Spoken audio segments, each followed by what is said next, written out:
social history brought vividly to life in a brand new series now on BBC Two, as Michael Mosley sets the scene for a revealing experiment.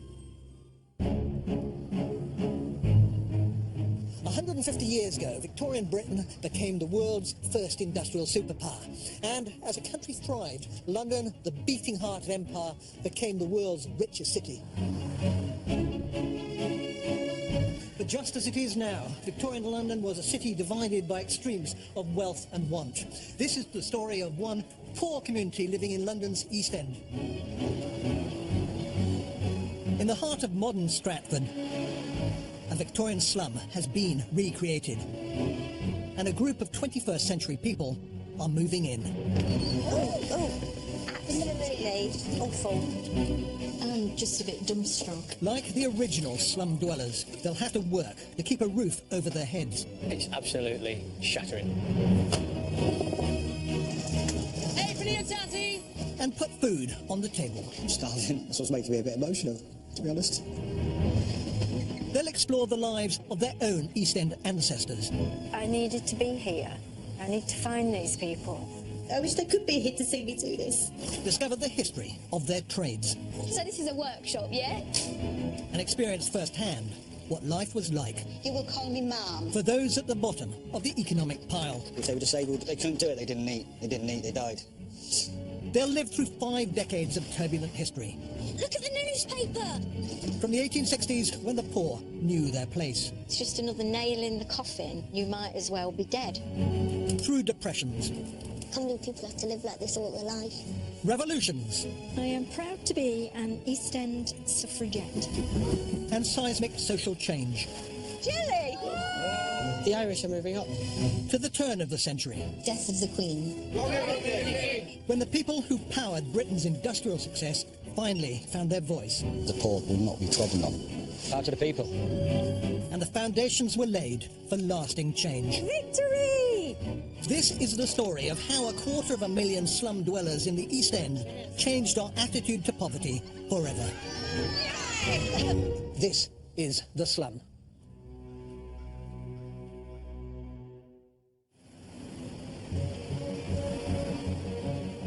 Fueled by the Industrial Revolution, in 1860, London's economy was booming. Here in the West End, the city as we know it now was taking shape. There was new housing, grand railway stations, and the streets were filled with smart shops, all showcasing London's wealth. As today, people came to London in search of work. In fact, the population tripled in just 50 years. But this was a city divided. For the first time, geographical lines were drawn between those enjoying the nation's wealth in the West and those who weren't in the East. Hidden away from public view, people lived lives of almost unimaginable poverty, packed into dilapidated buildings and the crammed courtyards of the East End slums. This was the industrial heart of the city. The air here would have been heavily polluted by the tanneries and by the gasworks. But despite that, people came from all over, desperately in search of work. The 3 miles between Aldgate and Bow held one of the highest concentrations of working poor in Britain. This was the underbelly of the Industrial Revolution. This corner of modern Stratford, a stone's throw from the Olympic Park, has been taken back to the 1860s.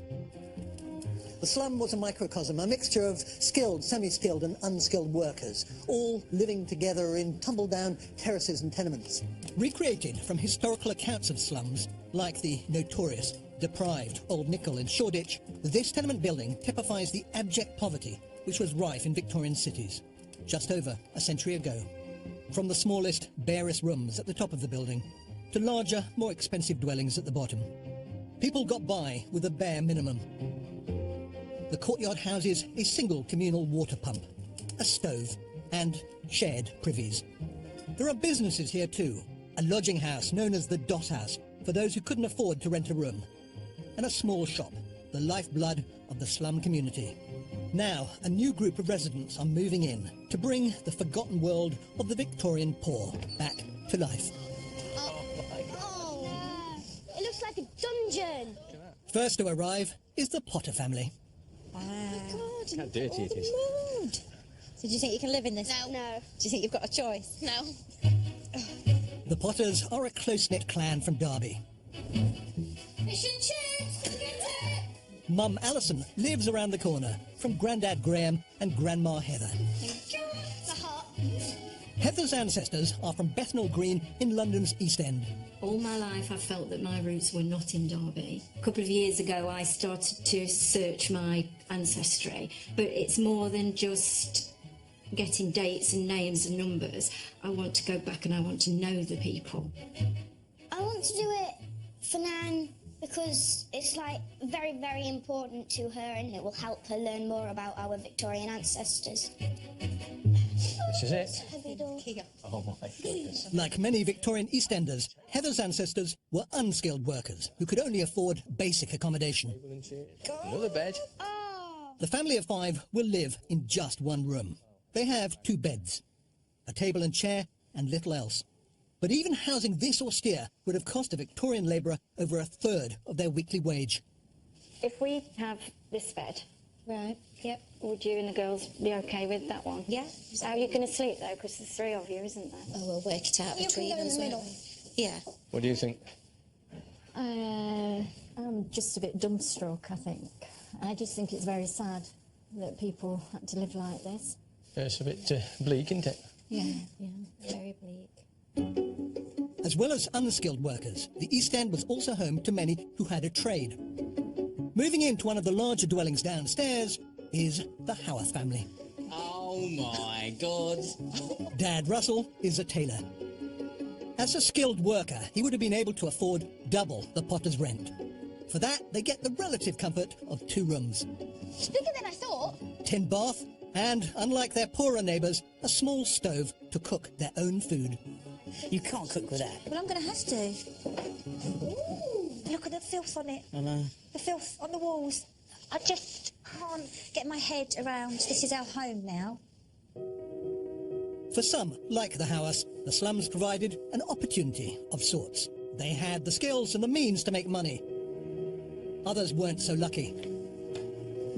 Wow. The slums were home to thousands of lone parents, usually widowed or abandoned women, with nowhere else to go. What do you think, Sandy? What's this? That's just our bedding, I think. It's so dirty. Shazida and her twins may be moving into the smallest room. But even so, finding the rent on one income will be tough. Very basic, isn't it?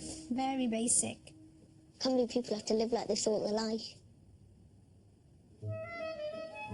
In the 1860s, 90% of Victorians rented their homes. Now, if you're poor, you moved to an area like the East End, where you would rent a room rather than a whole house.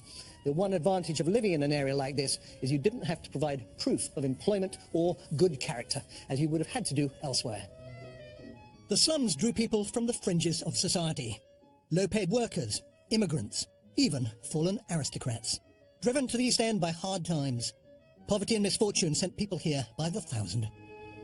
There were very few safety nets. This was a time before welfare benefits, the NHS or the minimum wage.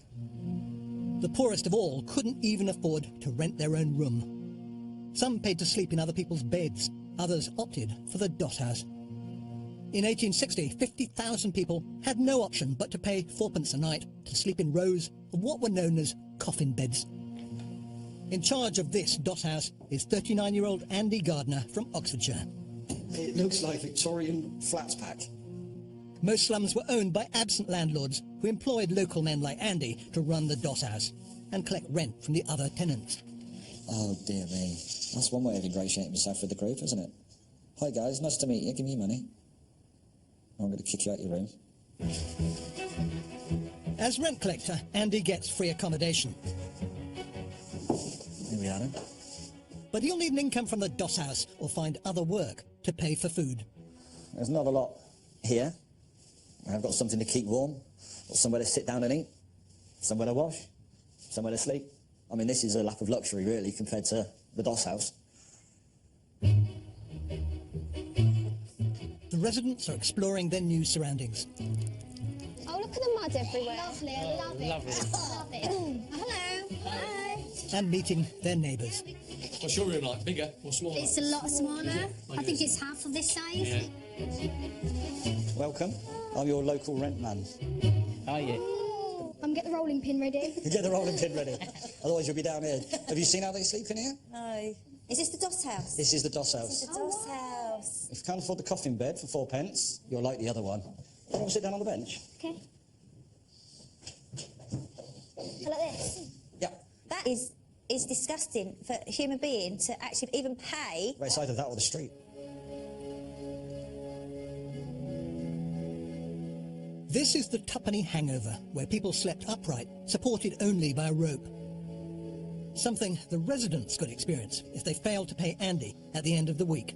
So if you can't afford the rent on that day, Yeah. would you come back again another day? No. So it's that day or nothing? Other people would be waiting to go in there. That's harsh. Yeah. Very. Really harsh. Extremely harsh.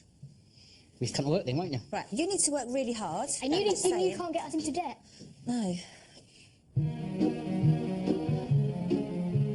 For the Victorian poor, keeping a roof over your head was the absolute priority. After that came food, and in the 1860s, food was surprisingly expensive.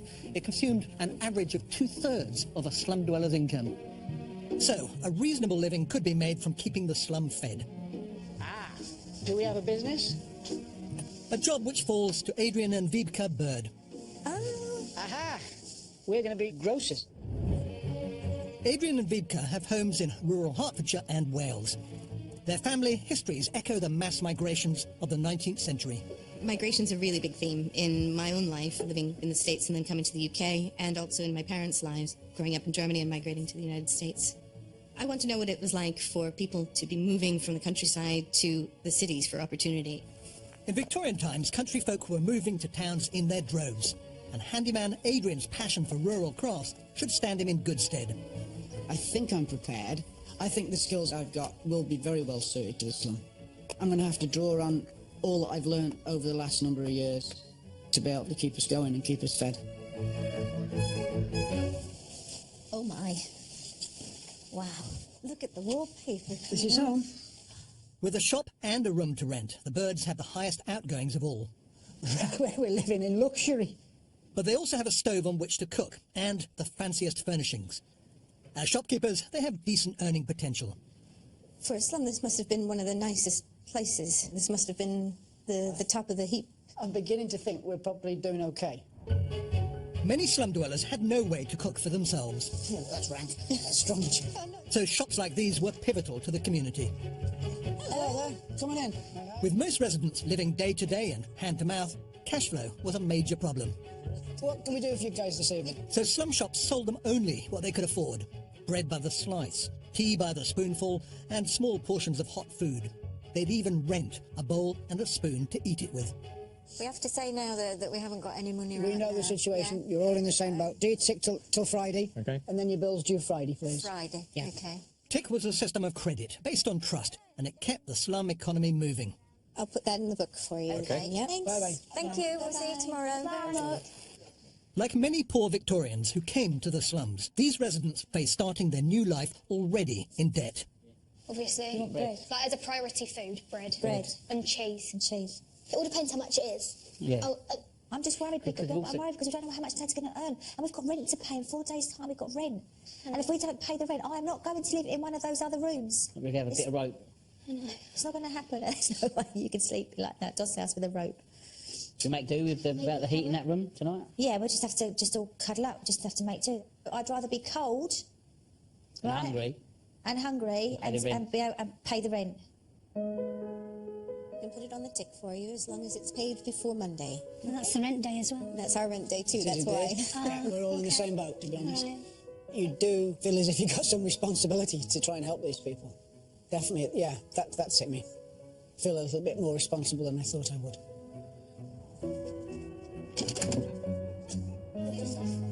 We decided not to have a fire because we didn't want to run up too much debt straight away. It feels scary that you feel like you're in debt before you even get anywhere, you know, before you do anything. We're already in debt.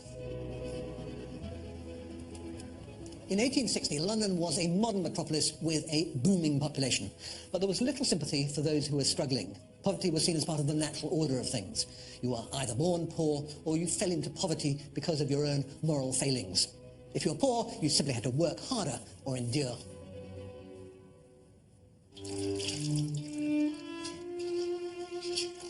I'm struggling now. That's on day one.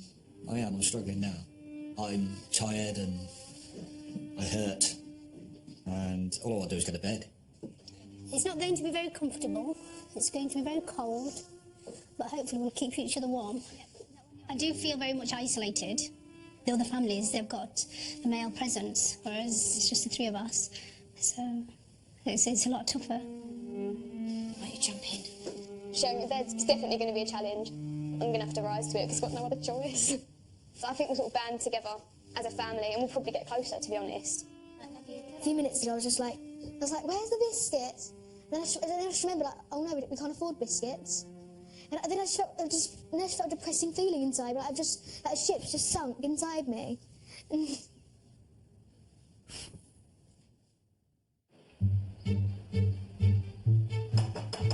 Come on, you three. What do you get? Time to get up. It's their first morning in the slum. Oh, you all right? And with rent day already fast approaching, I'm going to go and find some work. Okay. everyone has the same priority. See you later. Drop. Bye. See you, girls. Goodbye, Grandad. Bye. Good luck. New arrivals had to find work fast. It was the only way to keep a roof over your head and provide for your family. The money they earn and the money they spend is based on Victorian wages and prices, converted to modern-day money, so they can get a feeling for a Victorian cost of living. As man of the house, 59-year-old Graham would have been expected to provide for his family. In the 1860s, Britain produced half the world's iron and cotton cloth, and 2/3 of its coal. The economy had made a seismic shift from rural to urban. People poured into London, Glasgow, Manchester, booming industrial hubs powered by an army of unskilled workers. In the East End of London alone, the 1861 census lists more than 10,000 men as general labourers. The work paid well, enough to keep a family warm and fed. But just as it is for some of today's zero-hour workers, there was no guarantee of work from one day to the next.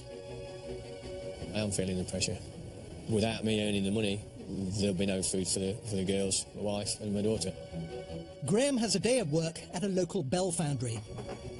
Here, church bells are made as they have been for the last 500 years, with every part of the process still done by hand. This is your first job. You dig these two corners out. Okay. Use the crowbar to dig out the bricks. Don't break any of the bricks.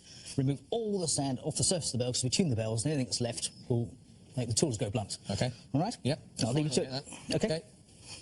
In the 21st century, Graham is retired from his job in a carpet shop. But for the Victorian poor, there was no such thing as retirement. It is going to be a hard day of labour, but, you know, we need money. Without this wage, we can do nothing. You know, we've got to use it to pay the rent and pay the shop, because we've already got debt there, so it's hard work, but we'll do it. In the slums, having an able body was a clear advantage. Andy, hello. Got a few bits and pieces here?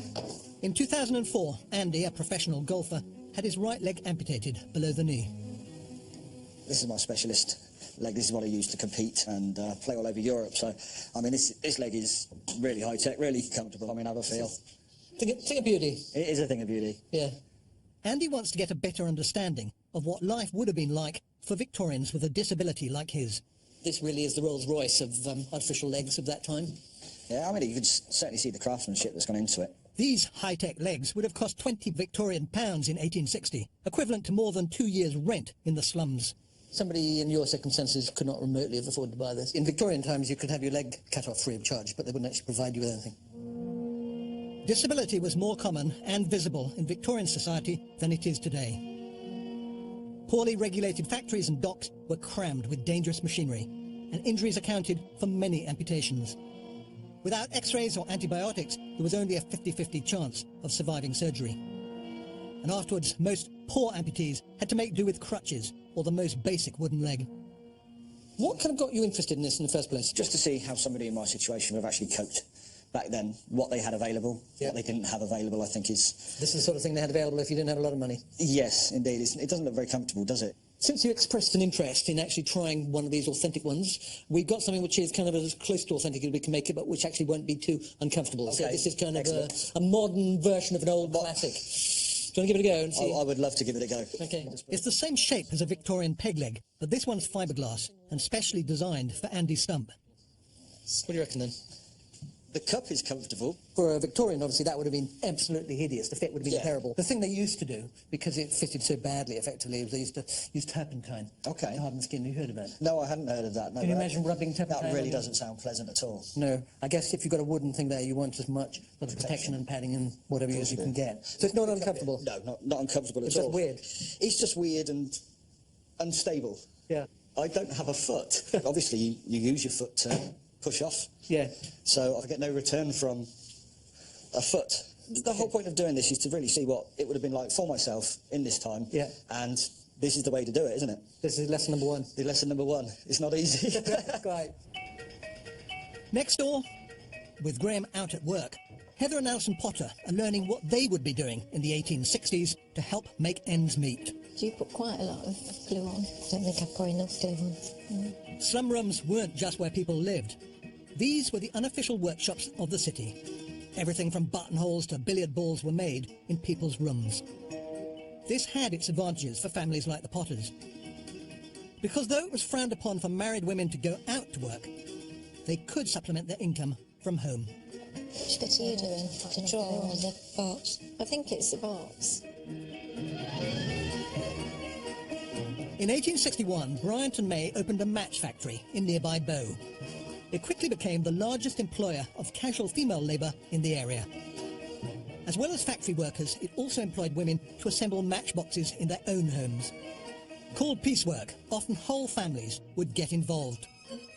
Heather's great-grandmother Annie was a matchbox maker, and she would have been expected to make up to 1,000 boxes a day.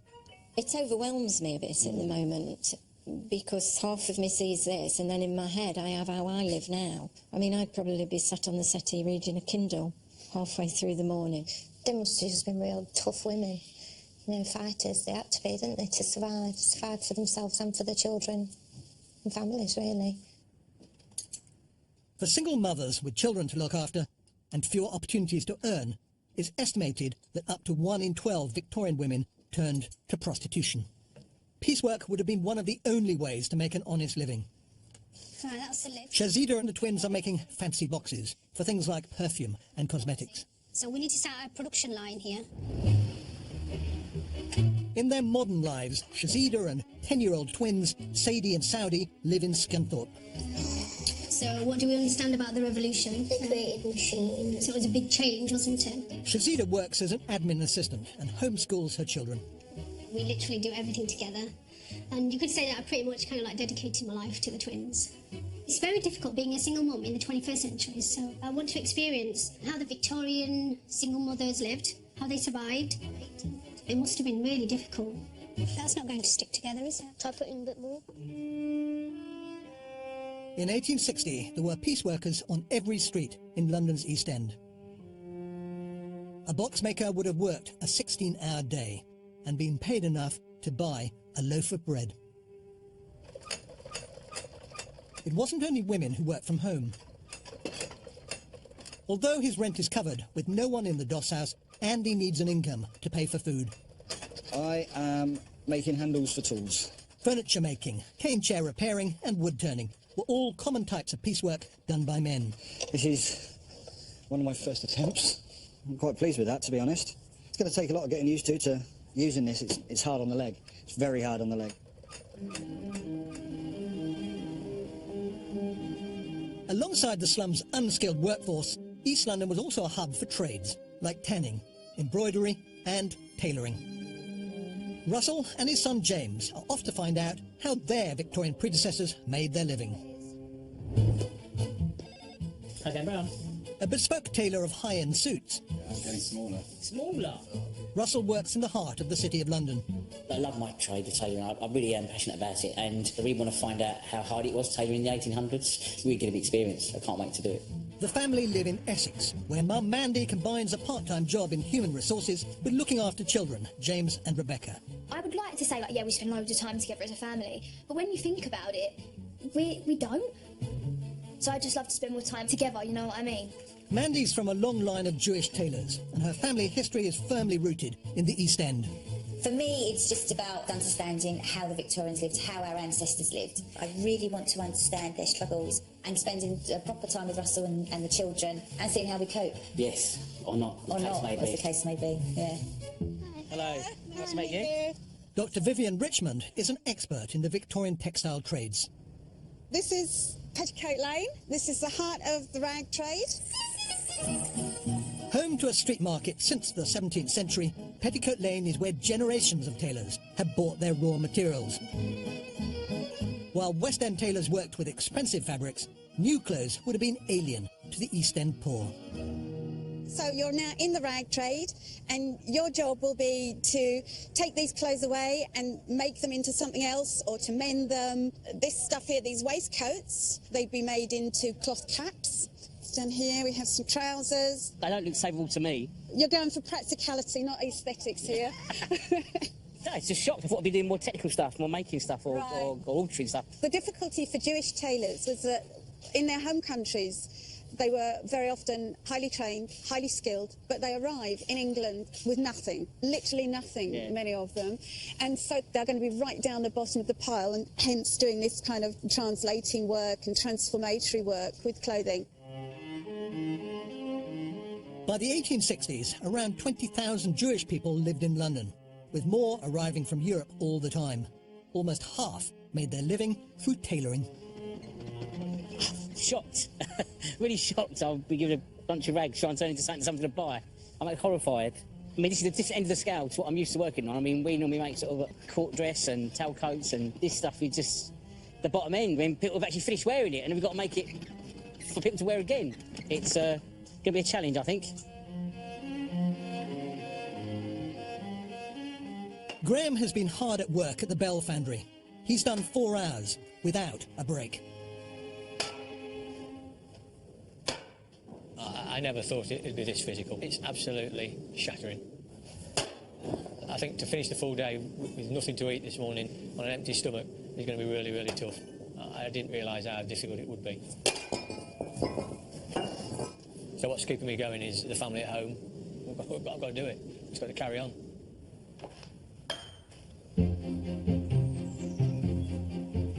Man, the last lot. Can we divide up the stuff into what's got to be done? I was just going to say, that's Trousers. what I've just been doing. I'm already ahead of you. Oh, yeah? Okay. Yeah, look, waistcoats all in this pile, and washing, just throw on the floor. What is that? Probably sick. What's it? Is it a fight? It's blood. Joking. Just put it in the washing. And I've got to wash that? Yeah. Russell hasn't hand-stitched anything for years. But although he won't have modern machines, he will have help. In the 21st century, Rebecca and James go to private school. Here, they'll be put to work. We're going to do the caps first, then we'll start working on the trousers, and the shoes, I think, are just a polish up and a bit of cardboard at the end. Yes, boss. Rather than repaired, shoes were simply patched up and painted black to hide the holes. In my shop, I've got all the machinery, the correct tools for the job, they're all fit for purpose. Here, in the slump, they're using the bare minimum of stuff. It's all done by hand. It's been really tough for them, as I'm finding out myself now. Andy is also finding out just how hard slum work would have been. One little slip, and it's ruined. It's absolutely ruined. If I feel like I failed, I feel like I failed. I don't like failing at anything, nothing. But this has beat me. Back in 1860, if they were disabled and doing something like this, they couldn't do it, they're gone. How these guys did 600 or 1,000 of these every single day. I've done 7. And these guys did it, and if they didn't do it, they didn't eat. They didn't eat, they died. Graham is finishing his shift. He's earned £10, the equivalent of a Victorian labourer's daily wage. Here's the wages for today. Thank you. Nearly enough for his £13 rent. Any work tomorrow? Be here at 8:15. Don't be late. OK, thanks. But after 8 hours hard labour, he's on his last legs. Hello. All right. Yes. Yeah, so, did you get any money? Yes, £10. Oh, amazing. How was your day? Hard work. Very hard, yeah. Never worked like that before in my life. But it's the hardest thing I've ever done. Really? Yeah, the sweat was absolutely pouring off me. It was dripping down. Yeah. You did well. Yeah.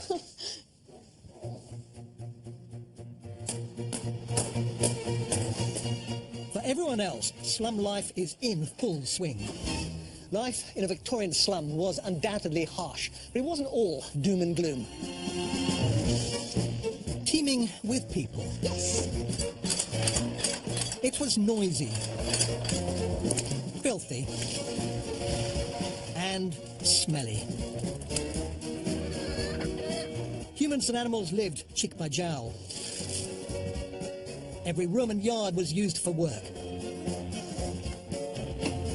The birds are making a cheap East End classic, smoked kippers. These were often made in privies, an ideal makeshift smokehouse with the added bonus of disguising the smell of human waste. I was thinking £1.20 a portion. I know, but we don't want to put anything more on tick, you see. No. OK, then. Till after market. No, and I don't like kippers. And he doesn't like kippers. Oh, Shaz, how's it going, all right? Yeah. We were going to do a kipper, if you wanted one. All right, yeah, you can put me down. Thank you. Okie dokie, no problem. I'll see you later. Shaz wants to put £1.20 on the tick for one dinner. Yeah. And she's sure she wants that. Yeah. You want to take that risk? Okay. That's what you want to do. Yeah.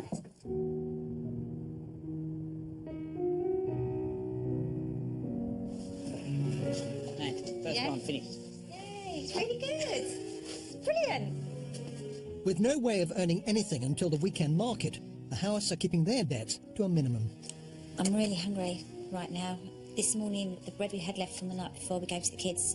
So Russ and I haven't actually eaten anything since yesterday evening when we had a quarter of a slice of bread. I actually feel exhausted, but we've got so much to do ready for market that I'm not even sure if Russ and I are going to have time to get to bed at a decent hour because we've got to get all this stuff done.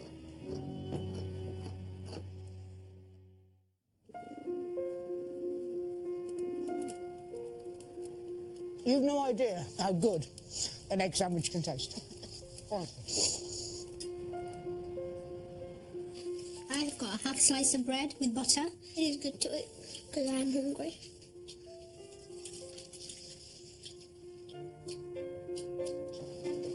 It's early, but the Howarths have already been up and working for an hour. Halfway through. That's it. And Taylor Russell has turned teacher. That's it, lovely, perfect. Like that. That's it. Too much? That's fine. We've pulled together. He's taught me how to sew. He's taken the patience and the time. Whereas in our real life, we're so busy that we're like ships in the night. And now we've come together again. And actually we've realised we still do love each other and we still do like each other, which is great. It's actually quite nice, two of us just sitting here. Yeah. Just sewing. I've got to stand up, I'm sorry. We're standing up. Yeah, I've got to. Upstairs, things aren't going so well for the Potters. Graham's back has seized up, and there's no way he'll be able to go back to work at the Bell Foundry. Their only other potential income is from the matchboxes, which is unlikely to pay the rent. I've made 1, 2, 3, 4, 5, 6. They take a whole day to dry. No, it's just not going to happen. In the 1860s, the loss of the main breadwinner accounted for nearly 2/3 of families forced to seek help from the Victorian authorities. What is enlightening is how quickly your situation can change. Dad can't work today because he's injured. And the matchboxes were a bit of a failure. We've got to start thinking how we're going to find the next few pennies. The family is in dire straits. They've no option left but to send the children out to work. I'm confident that we'll get the rest of the rent today. Yeah, I'm confident you will as well. Oh, she's amazing. Good girl. Heather and Olivia are going to bunch and sell watercress. Now we know how much we have to earn. I'm just determined to get that much money, and I think we will. Children were considered economically viable by the age of 7 or 8 and were as important to the East End workforce as their parents. Places like Covent Garden, Victorian London's main fruit and veg market, were filled with street sellers, many of them children. Watercress was a popular street food that could be bought for pennies and sold for a slim profit. Excuse me, would you like to buy any watercress? Their working day would have begun as early as 4 a.m. and gone on for up to 16 hours. Watercress, 9 9p a bunch. There you go. Thank you so much. Thank you. Bye. It's so good. I'm doing this at uni, 1800. How are you? Yeah. Hi, excuse me. Would you like to buy any watercress? Thank you. It must have been hard seeing your children go out and knowing that they've got to do this. Is that all right? That's perfect. It makes me feel angry because if it was snowing and there weren't many people out, you just had to do it anyway. We've done really well. We've got a little bit of money to take back. Whoa, look at that. I know, we've done really well. Back at the slum, Shaz and the twins have been making fancy boxes all day. She'll be paid at the end of the week for each box which meets the required standard. Good evening, I'm good, thank you. Good. I've come for some soup. Right. How did your boxes sold? I haven't sold any yet, so right. I've just been making them. So. Oh, it's hard work, isn't it? Yeah, it is, yeah. Right. So what I'm trying to do is sort of get a grip, as you could see, with how much we've put on the tick so far. All right, okay. And how much we can really sort of lay out again until everybody starts getting paid. So Right, I'm hoping that we'll be able to sell all the boxes, so we should be able to pay off the debt. Right. Hi there, how are you? Good evening, I'm fine, Good. thank you. We can do 1 cup of broth on top of this, but I Okay. really can't go much further than that. We're really going to need to be careful from now on. Right, okay, yeah. Okay. With their own rent due at the end of the week, the birds are wrestling with their responsibilities. You know, we'll have to keep our eye on them and see what they make today, and hopefully they can move those goods. Yeah, but this is the sort of thing that would have happened a lot, isn't it? Yeah, And what yeah. do you do? It's a gamble. Single mum with 2 children, they have to eat and they have to have the wherewithal to make money. How do you... What if they can't pay at the end? What do you do? I don't know. Hello? Come on. The Potter girls are back from Covent Garden. We got £10. Good work. We can pay our rent now. We did all right. We've done really well. And to get £10, I mean, that's made me feel a little bit easier. Much better, much better. I think you've done good, missus. Good evening, Potters, how are you? The family celebrate with their first hot food in days. We've got some soup on today, which hopefully you'll like to purchase. We made £10 selling cress. £10, that's nice to know. So would you like to pay up tonight for what you already owe? We haven't brought any money down with Well, us. you're more than welcome to go and get it. Paying off their tick has cost the Potters £7.96, putting them short of their rent once more. I think that's the circle you can't get out of, because these things just happen, and that's the ongoing misery. Because at the end of the day, you know you've got to wake up into it again the next morning, and it's another fight then to survive.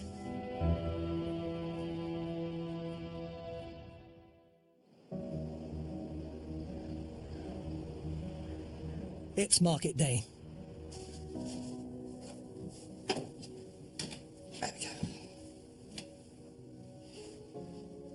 We went to bed quite late last night, and then we were up early again this morning because time is money, and I'm shattered, so unbelievably tired. What we've got finished is what we can sell, and we have to make rent, and we have to pay the grocer. Got quite a bit to get done. Mandy's working on the shoes. I'm working on the catch, and I've got some alterations to do afterwards. Hopefully we'll sell it. And we haven't eaten yet, and actually it's non-negotiable. You just give the children the food, and I'm sure my ancestors would be more concerned for my grandparents. To be fair, they were successful in that because my mum had a very nice life, and I've got a very nice life. So what they sacrificed there to work so hard and install all that has paid off. It's just a shame they're not here to see it. Sorry. Sorry.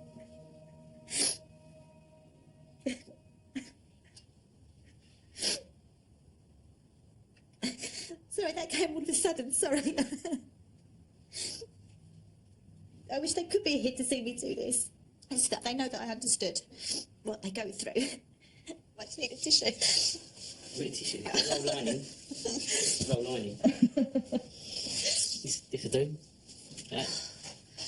You're not going to use that, are you? You're not going to shout at me for No, using it? I can use that bit. This time. Okay, we need to get on.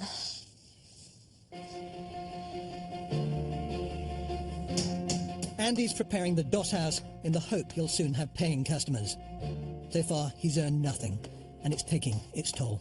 I'm starving. I've got some lunch. What I saved from yesterday, from my sandwich last night. Need a bit of fluff. But I don't want to get into too much debt. And that's what's worrying me. That's what's making me a bit emotional. to be honest. Sorry. I really don't know how they survived. This whole experience is massively humbling. When you think you've got it hard and you haven't.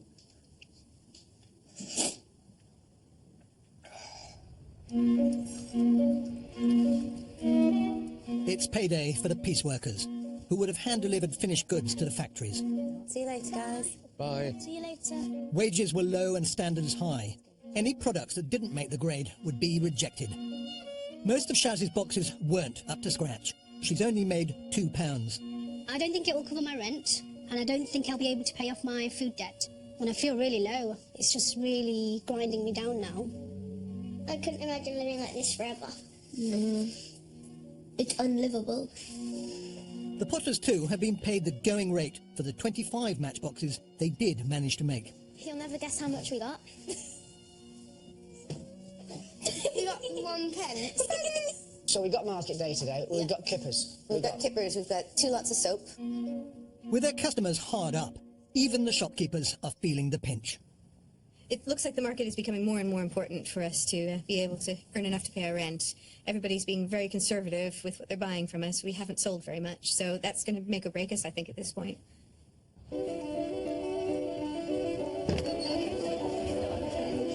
The weekend market was crucial before rent day came round on Monday. It's 9 pence for a bunch, or we're selling 4 bunches for 34 pence.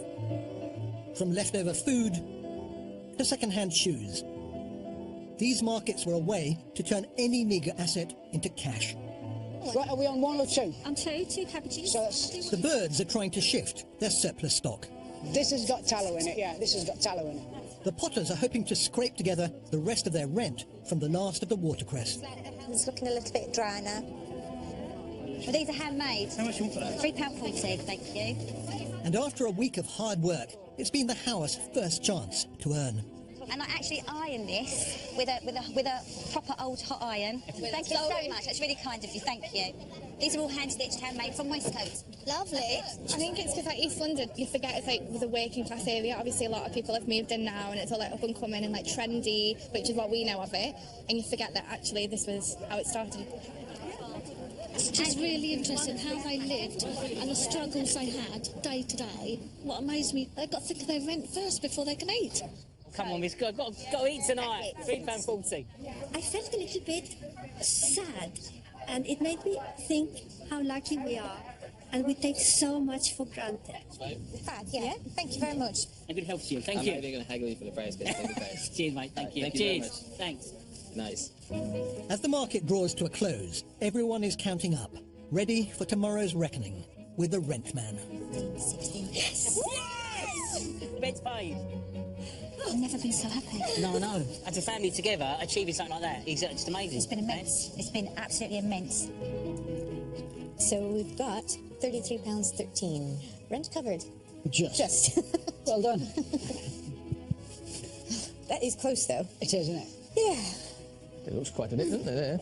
Yeah, we did really well. 60, 70, 80, 90. Well done, £9.56 we've got. That's brilliant. Well done, you all. Well done. That's excellent. We've had a really good day, haven't we? You have.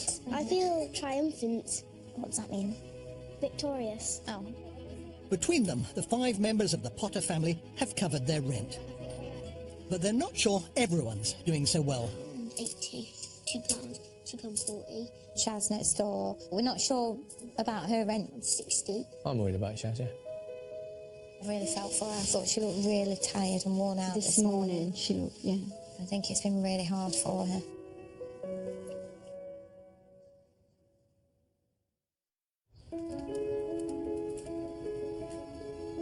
In the East End, rent day was known as Black Monday. Keeping a roof over your head depended entirely on whether you could settle up. If the slum dwellers failed to pay rent collector Andy, he could evict them from their rooms.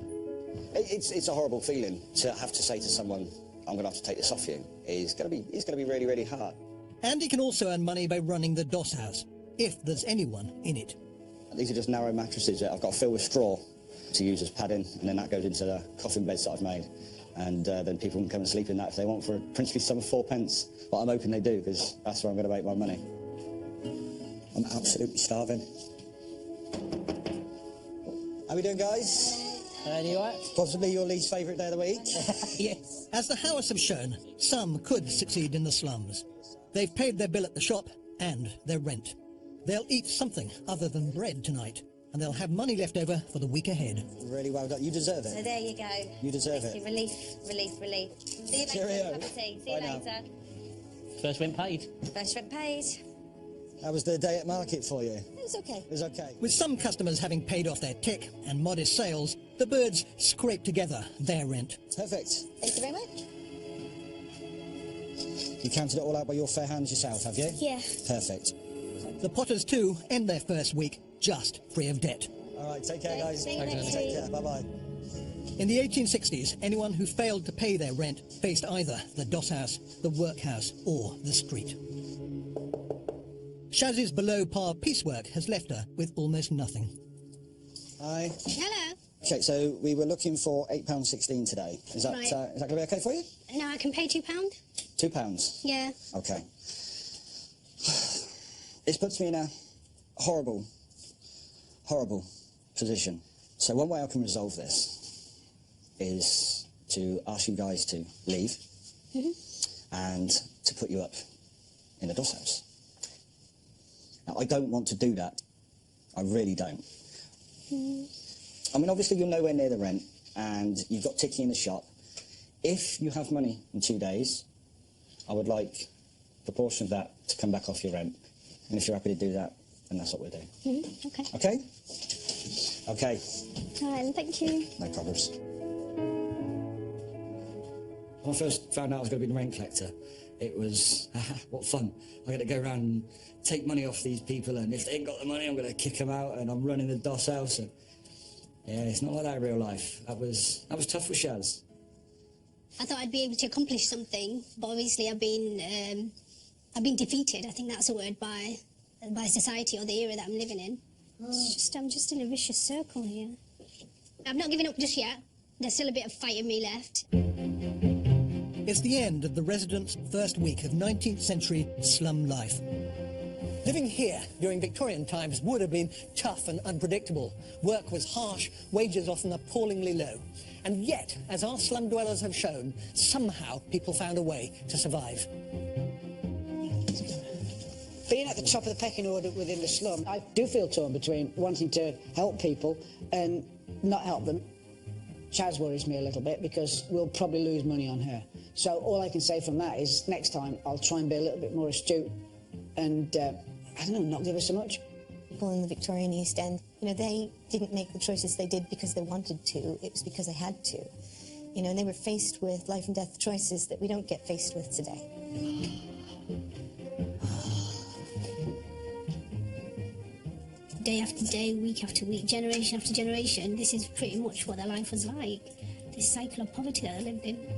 I think life is on a knife edge all the time in this sort of environment because you can't earn enough money to be able to put things away for next week because you've got to survive. You've got to buy stuff. We need to start building up a strength again to be able to carry on next week and again start to get the rent. I'm just really happy that we managed to do it and we won't be going into the doss house. Not today. Not today. What happens when you work hard? You get paid. Before, your ancestors, they were just names. But now, actually living what they went through, it's insane. Like, this is relentless. You have to be so resilient to do this, and they must have been the strongest people out there. The slum, it looks miserable, it stinks, it's everything you could put, everything you imagine is the slum.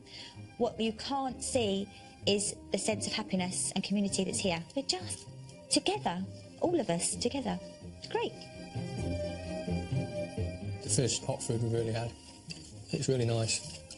I thought we had a bad time. I grew up in the 1950s and we didn't have any money, but this is a whole different situation. I will never say that I lived in poverty again, ever, because I didn't, because this is poverty. Next time, it's the 1870s. Nice, isn't it? Look. And a new decade 22 pairs of trousers. When's it due? Oh my God. demands a whole new workforce. He treats us like employees, not family. Until an economic nosedive. No, nothing. I'm not taking the food out of their mouths to feed her children. In you come. And new arrivals. Got any work today? A young fella to take in. Push some to the edge. Nothing to eat. Terrible. It's great. The Irish are moving up. Victorian home life for the better off, as depicted through the paintings of the period, with Jeremy Paxman on BBC 4 at 10:30. And next here on BBC 2, new comedy from Morgana Robinson, Celebrity Talent Management at the Agency.